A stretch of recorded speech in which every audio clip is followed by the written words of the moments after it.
Hi friends, welcome to Code with Swiggy YouTube channel. So today we're going to discuss about float and double data types. Okay.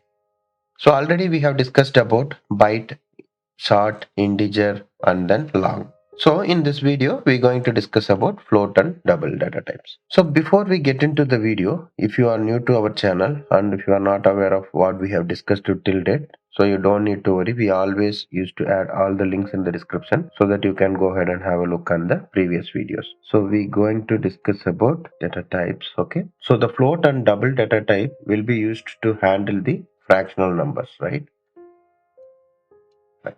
So for example, 7.625, something like that. So normally we have two different data types. Okay. The one is float and the other one is double. Okay. First we will see about float. Okay. The float will take 32 bits of memory. Okay. That means it will take 4 bytes of memory. Okay. The float will give you around 7 digits, approximately 7 digits precision. Okay. And the float is following IEEE 754 floating conversion technique. Okay. Fine. Now let's we see what about double. Okay.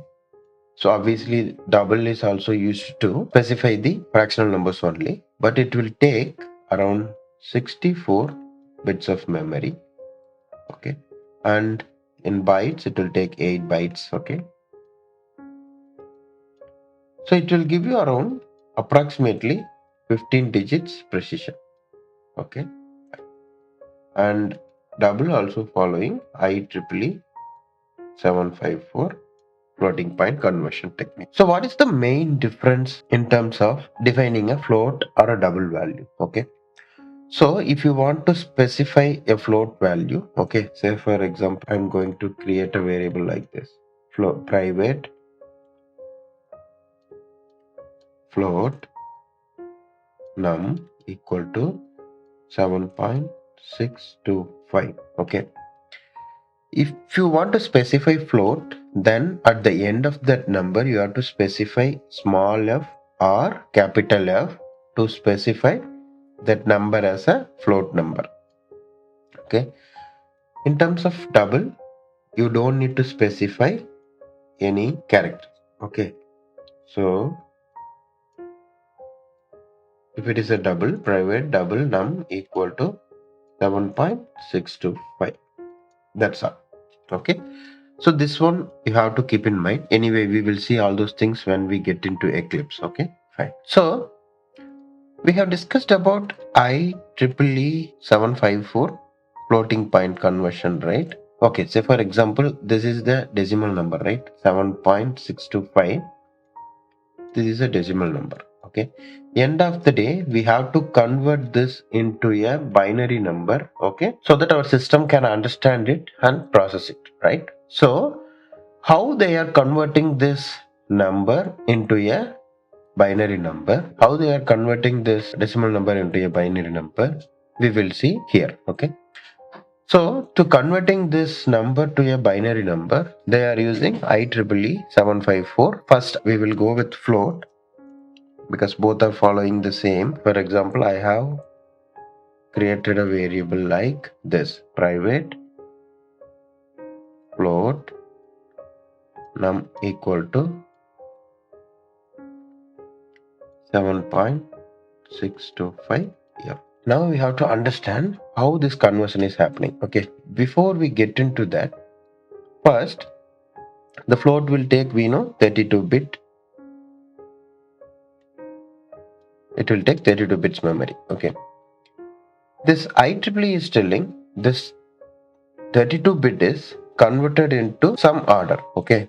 Because they have some technique. We will discuss that. But before that, how they are splitting this 32 bit to convert this number into a binary number. Okay, we have 32 bits like this. Okay, in this they are splitting this 32 bits into 3 different parts. Okay, the first 1 bit, they are taking this 1 bit for sign bit. Okay, then the next 8 bits, okay, this 8 bits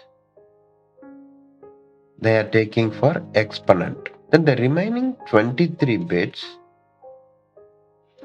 they are taking for fractions. They are telling it's a fractions bit, or we can say mantissa. Okay, fine.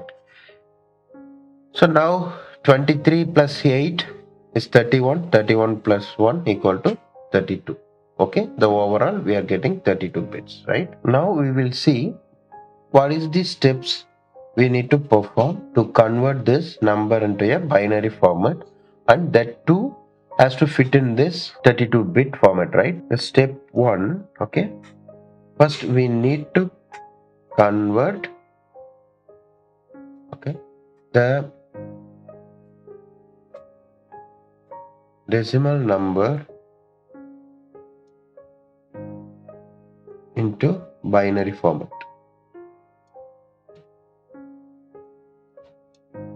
Okay,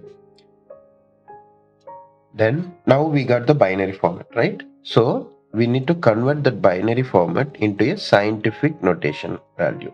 That means we need to move the radix point. Say for example, if we have 101.101, if we have something like this after conversion, then here we need to move this radix point towards left side. Okay, and then we have to say like how many points we are moving. Based on that we need to multiply it with 2. So for example, here we are moving 2 points. Okay, that's the reason it has to be multiplied with 2. Okay, fine. Then we have a bias exponent. Okay, we need to calculate this. Okay, then we need to find the binary value for this. After that we have to put all those things into the 32-bit format which we discussed here. Okay, so the first bit, sign bit, means if the number is a positive number then you have to say 0. If the number is a negative number then you have to say 1. Then we have to put all the values in the bits. Okay, now we're going to take this 7.625 as an example, and we will see how to convert to a binary value. So let's we consider 7.625.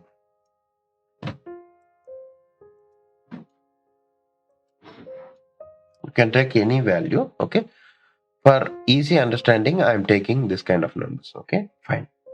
First we need to convert the 7 into a binary format, and then 0.625 into a binary format. Okay, so we all know if you want to convert a whole number into a binary format, then what we will do, we will divide that number by 2. Okay, it's 3 times, then we have a remainder 1. Then we need to go with the bottom to top approach, or we have a easy technique, right? So 2 power 0, 2 power 1, 2 power 2, 2 power 3, we will write. Okay, the number is 7, so obviously we don't need to go beyond 8, right? So I will stop it here. So if the number is 7, okay, then anything power 0 is 1, 2 power 2 is 2, this 2 power 2 squared will be 4, 2 cube will be 8, right? So we need 7, so we have to put 4 plus 2 plus 1 and the remaining 0. So obviously we will get 111 as binary value for 7. Okay, we got it, right? Fine. This part, if you are not aware of this conversion, we have discussed in the previous video.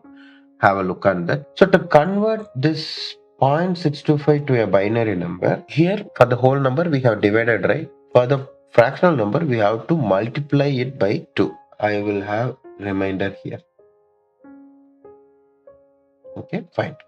So first we have to take 0.625 into 2. We will get 0, 2 5s are 10, then 2 to 4 plus 1, 5. Okay, 6 to 12. Okay, so 1.250. Then you have to take this 1 and keep it here. For the next step, you have to take 0.250 into 2. Okay, we all know 250 will be 0.500, right? Okay, then here remainder we have 0. Take it here. Okay, now we have to take 0.500 into 2. Obviously we will get 1.0.0.0. So take a 1 here. Okay, now we got 0, right? So obviously if you multiply 0 with 2, obviously you will get 0 only. So this is the point where you have to stop. So now the binary number for the 0.625 is 101. So now we got a binary number for 7.625 and that value is 111.101. Now we have completed the step 1. The step 2, we need to convert this into a scientific notation. 111.101. Okay, we need to convert this into a scientific notation. Okay, so before we convert this into a scientific notation, actually here we are applying the implicit normalization. We have two kind of normalization. One is explicit and another one is implicit.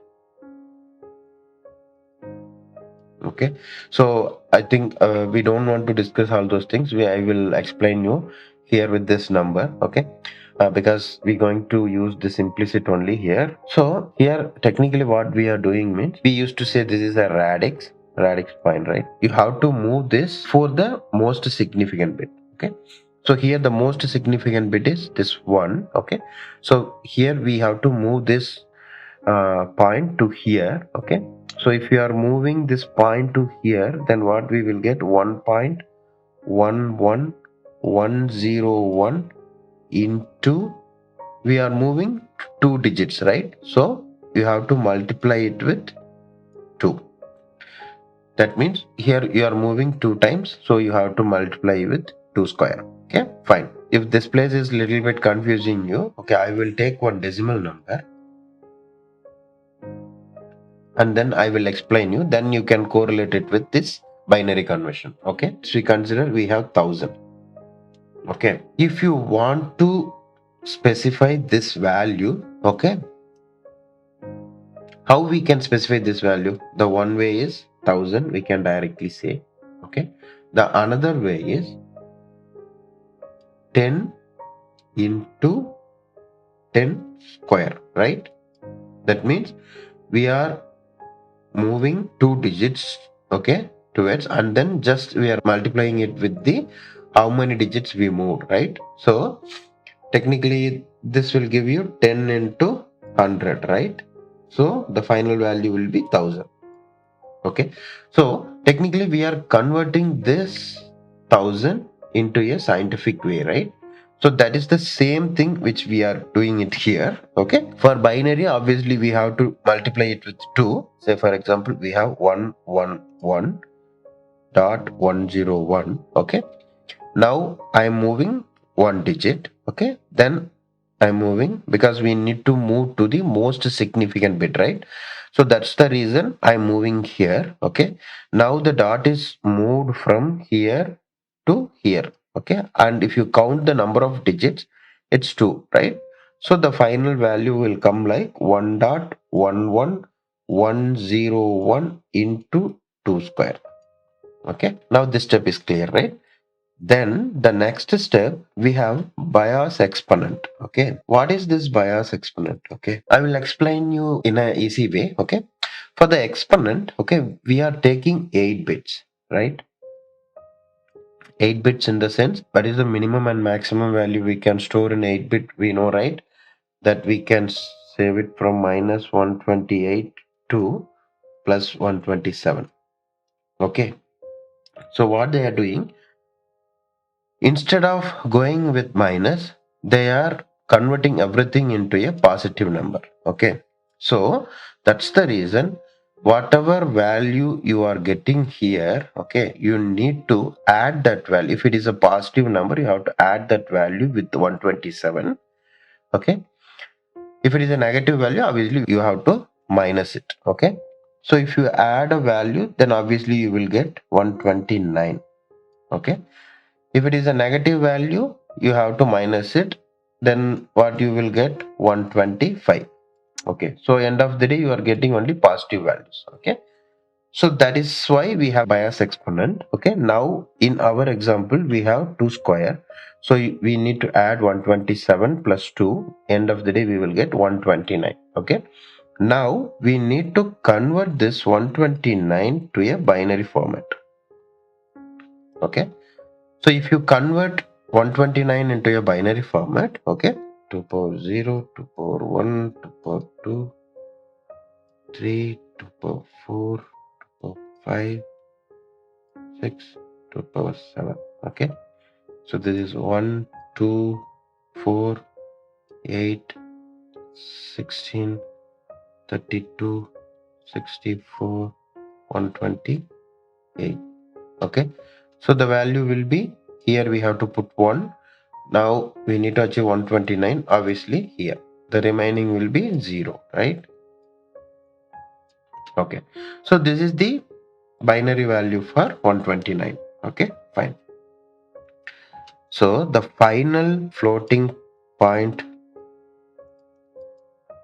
okay, binary value will be, we know, right? So it's a 32 bit, and we all know the first bit is for sign bit, this is exponent bit, this is fractions bit. This is a positive number, obviously you have to specify 0 here. Okay, for the exponent we have identified this as the value, right? So this will be 1 0 0 0 0 0 0 1. Okay, we got 8, right? 1 2 3 4 5 6 7 8. Okay, so this is the value for 129 in the scientific notation. Okay, we have the remaining value, that is this one, right? Just take that whole number and write it here. 1 1 1 0 1. Okay, now we have filled 5 bits only. Okay, here how many bits we have? We have 23 bits, right? So the remaining 18 bits we need to fill it with 0. So this how the final conversion will look like. Okay, so to validate this, okay, we have one online calculator. So if you put like floating point converter, you will get online floating point converter. Okay, what is the value we have took it here? We took like 7.625, right? So just press it. This is what we got in the floating point conversion for 7.625. Okay, the value is saying like 1000001. Then mantissa are fraction bits. It's starting with triple one. Okay, then 0, then 1, then the remaining are 0. Okay, so now we got as expected, right? Okay, whenever you are assigning a float value to a variable, then internally it will convert like this, and then this will be taken for the further process. Okay, the same technique will be applied for double also. Okay, because the double is also following IEEE 754 floating point conversion only. Try to take any number and then try to convert it like this. So just a recap. Okay, to convert a decimal value to a floating number, okay, we need to follow 4 steps. Okay, the step 1 will be you have to convert this number into a binary value. Okay, for the whole number you have to divide it by 2. Okay, for the fractional part you have to multiply it by 2. Okay, and then you have to take the remainders. Okay, fine. Here also we will take the remainder, the same will be here. Okay, fine. The next step, you need to convert it into scientific notation. That means move towards most significant bit. Okay, and then you have to multiply with 2 based on the number of movement which you are doing. Okay, in our example we did 2 moves, so that's the reason we multiplied with 2 square. Okay, the same way if you are moving for 3, then you have to multiply it with 2 cube. Okay, fine. Then the fourth step, you need to calculate the bias exponent, right? The bias exponent, in the sense, it's taking 8 bits. Okay, we know the range of 8 bits. It will start from minus 128 to 127. Okay, in this bias exponent, what they are doing, they are converting everything into a positive number. Simply what we can say is, after the scientific notation, okay, whatever the value you are getting, if it is a positive number, then you have to add it with the 127. If it is negative, then you have to subtract it. Okay, so 127, in our case we got 127 plus 2, 129. Okay, then you have to convert this into a binary value. Okay, then the fourth step, you have to specify the sign bit, and then you have to put the exponent bit value. Okay, whatever you got in the step 3 needs to be filled in here. Then the remaining fractions bit are mantissa in the scientific notation, right? Wherever we put the dot, right, after that we will have some binary value, right? That binary value needs to be filled in here. Okay, now I think it's very clear about the conversion. So if still you guys having any problem with this conversion, please kindly let us know through the comments, so that we will have a look and we will revert back to you as soon as possible. Thanks for watching our videos. Please subscribe our channel for more videos like this. Keep supporting us. Thank you.